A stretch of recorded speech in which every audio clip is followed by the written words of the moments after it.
బయట చూసుకుంటే వర్షం పడుతుంది ఫుల్ గా. సో మనం ఇలా ఒక పబ్బులో ఉన్నాం, ఎంజాయ్ చేయటం. ఇంకా చూసుకుంటే వాన పడుతుంది ఫుల్ గా, అయినా కూడా వీళ్ళు కొంతమంది ఇంకా అసలు ఎగురుతూనే ఉన్నారనమాట ఇలాగా.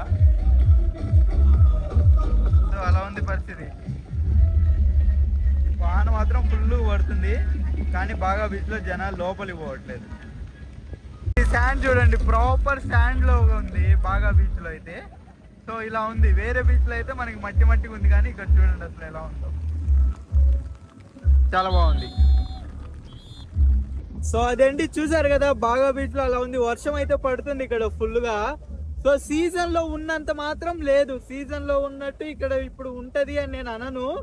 కానీ సీజన్ లో ఒక 60,000, 50,000, 40,000 ఖర్చు అవుతాయి రావడానికి. అదే ఇప్పుడైతే 5,000, 6,000తో రావచ్చు. సో అసలు ఎలాగ 5,000 ఖర్చు అవుతాయి ఏంటి, అసలు ఎప్పటి నుంచి ఎలా రావాలి, ఎలాగ ఎక్కడ, ఇలా 5,000 గురించి డీటెయిల్ గా వీడియో ఒకటి చేస్తానండి.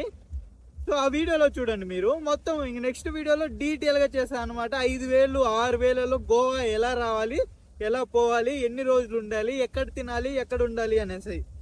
సో అది ఇప్పుడైతే బాగా బీచ్ అయితే అయిపోయింది మనం ఎక్స్ప్లోర్ చేయడం మొత్తం. ఇంకేం లేదనమాట, నేను ఒక్కనే ఉన్నాను కాబట్టి. అదే బ్యాచ్తో వచ్చుంటే కొంచెం సేపు ఎంజాయ్ చేసేవాళ్ళం. కొంతసేపు ఉన్నాను అక్కడ, ఎంజాయ్ చేశాను. So enough.